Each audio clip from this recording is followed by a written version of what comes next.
잘 나오셨습니다. 오직 경외할 하나님이라는 제목으로 함께 은혜를 나누겠습니다. 오직 경외할 대상은 하나님 한 분뿐이십니다. 하나님은 유일하신 분이시죠. 세상의 어떤 힘이나 권력도 하나님의 권세 아래에 있습니다. 만일 사람이 하나님의 권위를 훼손하면 하나님은 사람의 권위를 넘어뜨리십니다. 하나님보다 사람을 더 높이는 권세가 있다면 하나님은 반드시 그 권세를 꺾어버리고 넘어뜨리십니다. 이것이 성경과 역사에 나타난 교훈입니다. 오늘도 하나님은 우상을 버리고 오직 하나님의 권위만을 높이시기를 원하십니다.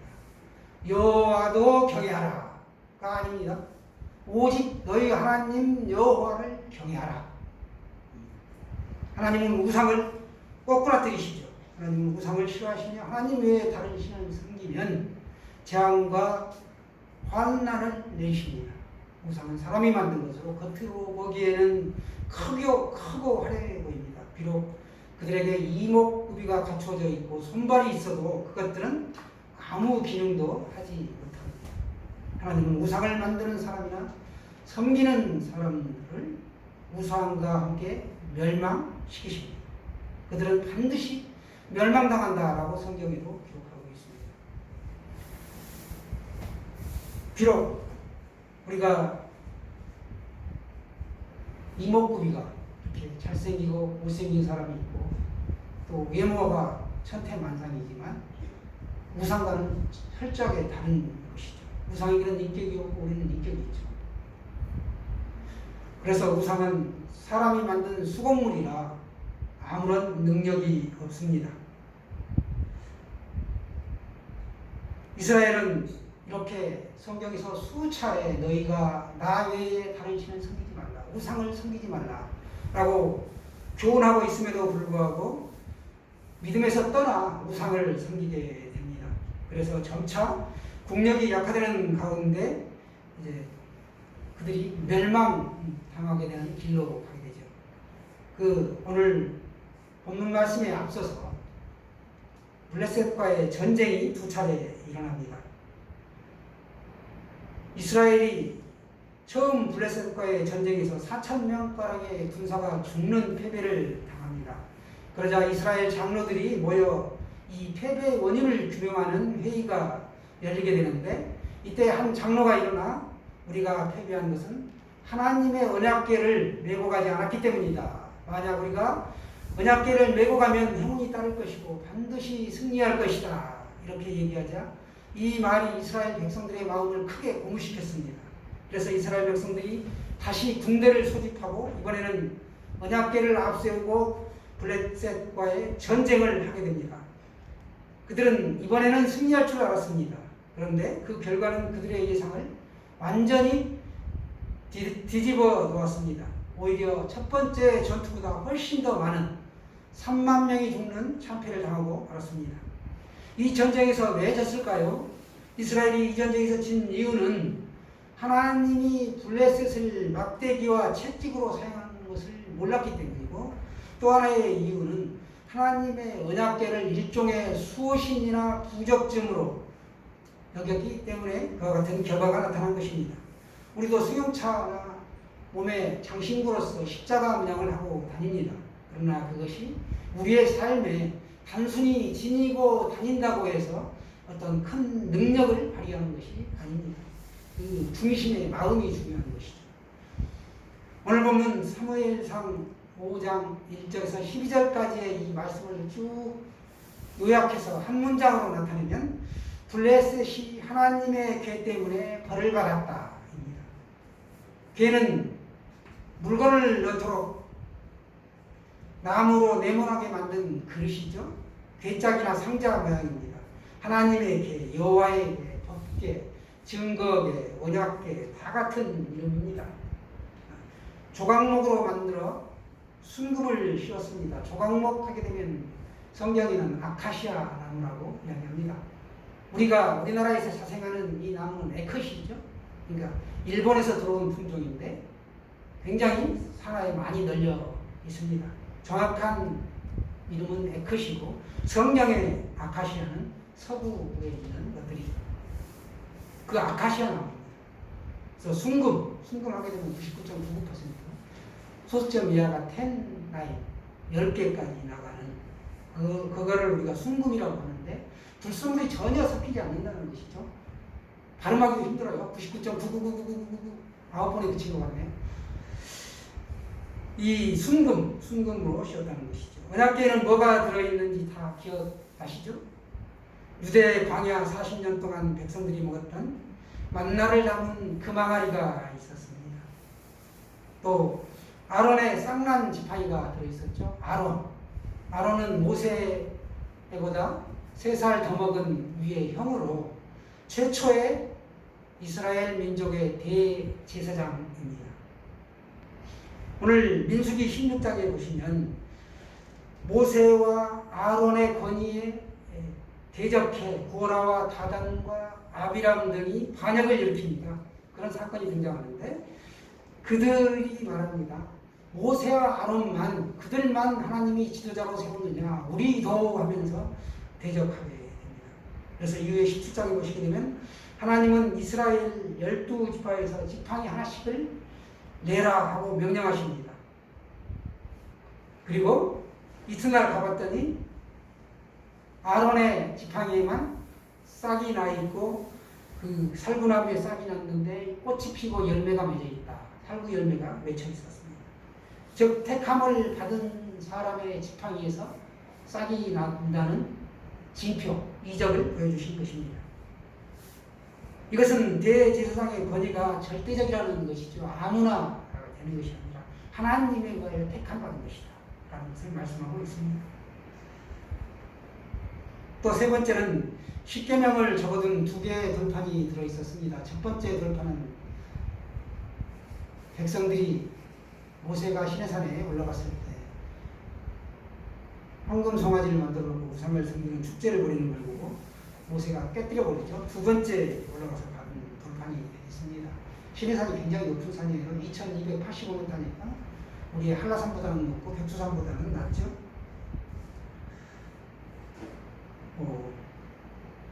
이거는 이제 성막에 들어가게 되면 뜰이 있고 성소가 있고 지성소가 이렇게 세 군데로 이렇게 구분이 되어 있는데 이 언약궤 증거궤는 하나님의 궤는 어디에 있었느냐? 지성소에 보관이 안치되어 있었습니다.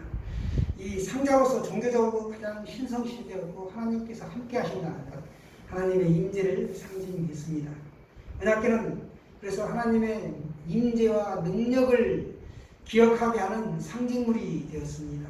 하나님께서 어떻게 자기 백성들을 40년 동안, 긴 세월 동안 척박한 광야에서 살게 해주셨고 인도해 주셨는지를 말해주는 것들로 채워두었습니다.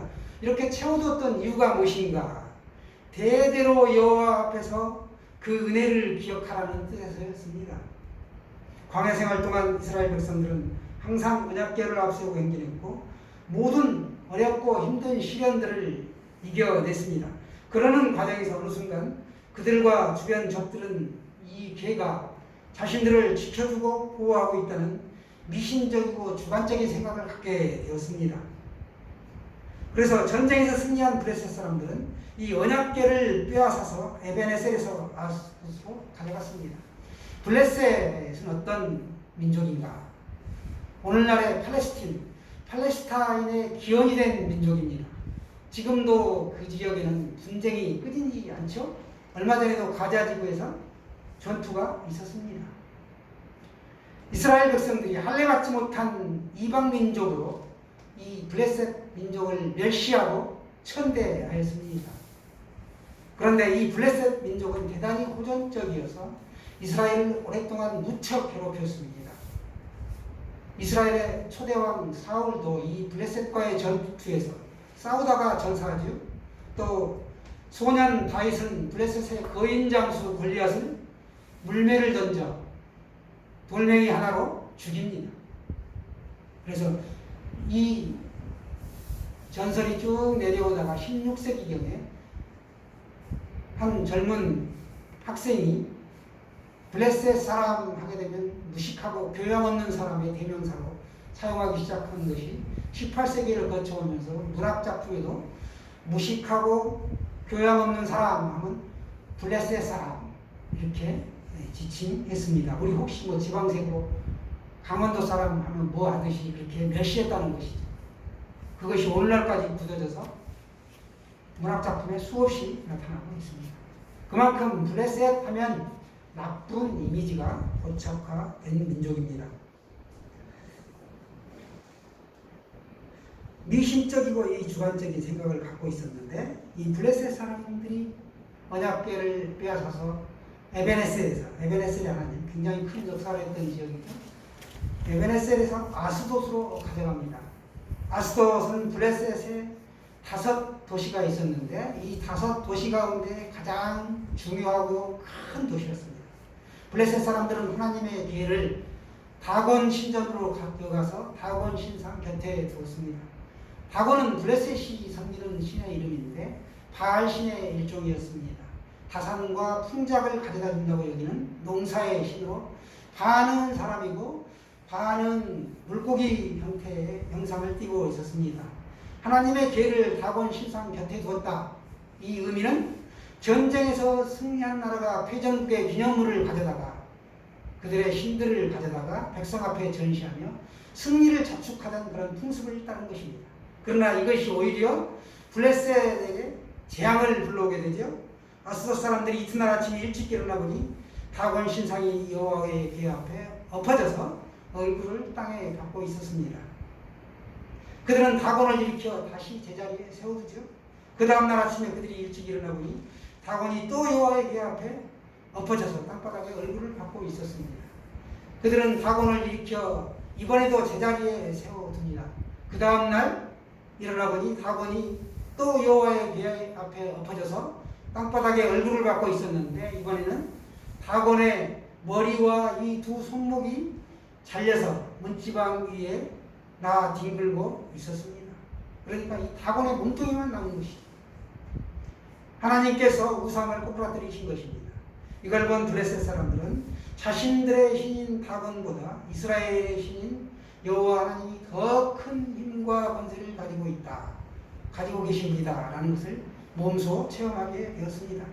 그들은 마땅히 하나님 앞에 자복하고 하나님을 섬길 생각은 아니하고 하나의 전통을 세우는데 다곤의 신상이 넘어졌던 그 신전의 문지방을 밟지 않고 넘어가는 그와 같은 전통이 생겼습니다. 그 이유는 그들이 숭배하는 다곤 신상의 머리와 손이 일시 거기에 놓였기 때문에 그들은 그것을 신성한 곳이다 라고 생각했기 때문이고, 또 하나는 다곤 신도 보호가 되지 않을 정도로 보호를 요청할 만큼 힘이 세다고 여긴 신이 그 문지방 밑에 신이 있다. 그 귀신들을 성나게 하지 않으려면 밟지 않아야 된다 라고 해서 그와 같은 전통이 생겼습니다. 그들은 끝내 다곤을 버리지 못하는 어리석음을 보여주었습니다. 오늘날 우리 주변에도 이런 유사한 미신들이 있죠. 문지방을 밟으면 복이 달아난다든지 다리를 떨면 또 어떻게 된다든지 고사를 지내고 부적을 지니고 다니고 또 이사와 결혼 날짜를 잡을 때 특별히 손 없는 날이다 하여 길리를 택하는 것 등등.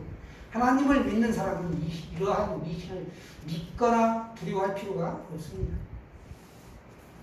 사랑하는 여러분, 지금 이 시간에도 우상에 매여 여전히 돌아오지 못하는 우리의 이웃과 가족에게 전능하신 하나님을 다시 한번 우리가 전하기를 원합니다. 여호와의 손이 언약궤가 있는 아스돗에게 재앙을 내리시게 됩니다. 아스돗 사람들은 무섭게 내리쳐서 독한 종기로 아스돗과 그의 사람들을 죽이신 것을 목도합니다.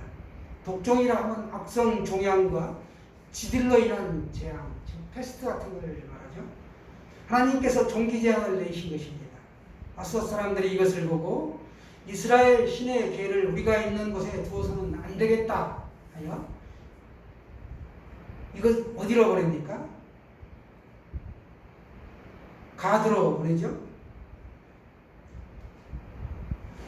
이스라엘의 신이 우리와 우리 신 다곤을 무섭게 내리치고 있지 않은가 말하면서 블레셋 방백들을 모아놓고 어떻게 해야 될지 묻다가 방백들이 괴를 가드로 옮기는 것이 좋겠다 하여 가드로 옮기게 됩니다.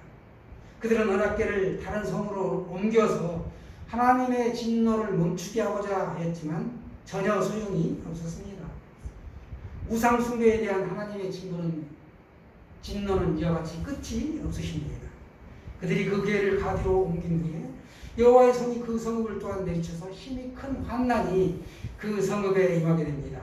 그래서 여호와께서 작은 자나 큰 자나 할 것 없이 그 성읍의 모든 사람을 다 쳐서 독한 종기가 나게 하셨습니다. 작은 자와 큰 자라는 것은 신분의 기천, 연령의 많고 적음을 구분하지 않고, 즉 남녀노소를 막론하고 모든 자를 쳤다는 것입니다. 그러자 그들이 하나님의 궤를 이번에는 에글론으로 보냅니다. 하나님의 궤가 에글론으로 들어서자 에글론 사람들은 이스라엘 신의 궤를 우리에게 가져오다니 우리가 우리 백성을 모두 죽일 작정이냐 하면서 아우성을 쳤습니다. 그래서 그들은 블레셋의 모든 통치자들을 모아놓고 이스라엘 신의 궤를 본래 있던 곳으로 되돌려보내요. 우리가 우리 백성의 죽임당함을 면합시다 라고 말합니다. 이는 궤가 가는 곳마다 죽음의 고통이 그 성읍 전체를 덮었기 때문이었습니다. 하나님의 손이 그들을 호되게 치심으로 죽지 않고 살아남은 사람들은 독한 종기에 시달렸고 그 성읍의 부르짖음이 하늘에 사무쳤습니다. 하나님의 언약궤가 이르는 성읍마다 재앙을 당하자 블레셋 사람들은 궁극적인 해결책을 세웠습니다. 그들은 하나님의 언약궤를 이스라엘로 돌려보내기로 했습니다. 그들은 비로소 하나님의 손이 엄중하시기 때문임을 뒤늦게나마 깨달았습니다. 하나님의 능력과 권세는 세상에 어느 누구도 거역할 수 없습니다. 블레셋은 당시에 세계 최강국으로 주변의 모든 나라들을 지배했으나 하나님의 손이 엄중하다는 사실을 깨닫지 못했던 것이죠. 세상의 나라가 아무리 강해도 하나님의 엄중하신 손 아래에 있다는 것입니다. 그러므로 우리도 우상을 버리고 오직 경외해야 할 하나님만을 섬겨야 합니다. 왜 그럴까요? 하나님의 권위가 가장 크고 높기 때문에 그렇습니다. 그래서 우리는 오직 하나님만을 믿고 의지하여야 합니다. 이스라엘 백성들이 하나님의 임재와 능력을 기억하지 않는 그들에게는 언약궤가 아무 소용이 없다라는 것입니다. 언약궤를 바라보면서 하나님께서 광야 40년 동안만이 아니라 지금도 그들과 동행하시고 인도하여 주시며 지켜주시는 하나님, 그 하나님을 느끼며 살아가야만 믿습니다. 마찬가지로 오늘날 우리에게도 날마다 동행해 주시는 하나님이 계십니다. 성령님 보호가 계시죠. 우리는 오직 하나님만을 경외해야 합니다. 오늘 우리에게 하나님은 이스라엘 백성과 마찬가지로 경고하고 있습니다. 우상은 금물이라고, 하나님 위에 있으면, 하나님보다 앞서면 나조차 내가 나에게 우상이 된다 라고 합니다. 조심 또 조심, 살피고 또 살피고, 다시 보자 자나깨나 우상 조심. 예전에는 불조심이었죠. 다시 자나깨나 우상 조심. 나도 모르는 사이에 내가 하나님보다도 사랑하는 것, 하나님보다 앞서 늘 인식하고 마음이 가 있는 것, 그것이 바로 우상이죠. 지혜자 솔로몬은 사람이 마땅히 행해야 할 길로 겸손과 여호와 경외함을 우리에게 소개합니다. 잠언 22장 4절이죠. 겸손과 여호와를 경외하면 보상이 따른다. 어떤 보상이냐? 재물과 영광과 생명이니라. 아멘입니까? 믿음으로 산다는 것. 믿음으로 산다는 겁니다. 이 믿음으로 산다는 것은 하나님을 경외하는 것입니다. 하나님을 경외하는 것. 두렵고 떨림으로 하나님을 섬기는 것이죠. 세상의 힘과 권력이 아무리 차고 넘치는 사람일지라도 하나님이 그들과 함께하지 않으시면 그들은 마침내 무너지고 맙니다. 하나님은 한결같은 사람으로 하나님을 경외하는 사람들을 살피시고 지켜주십니다. 하나님을 경외하는 것, 굉장히 우리의 삶의 믿음의 가장 중요한 본분이죠. 우리는 몸을 죽일지라도 영혼을 죽이지 못하는 일을 두려워하지 말고 영혼도 몸도 둘 다 지옥에 던져서 멸망시킬 수 있는 분, 그분을 두려워하여라 라는 주님의 말씀을 믿고 따라야 합니다. 믿음으로 사는 출발점, 하나님을 두려워하는 것입니다. 하나님이 살아계심을 믿기에 그분을 두려워하는 마음으로 우리의 모든 행실을 점검하며 그분의 기준과 뜻대로 살고자 노력하는 것, 그것이 바로 나의 믿음이고 하나님을 경외하는 것입니다. 나는 믿음의 사람인가? 과연 나는 믿음으로 살고 있는가? 자신을 돌아보며 오직 하나님을 경외하고 세상이 감당하지 못하는 믿음을 지닌 저와 여러분 되시기를 축원합니다.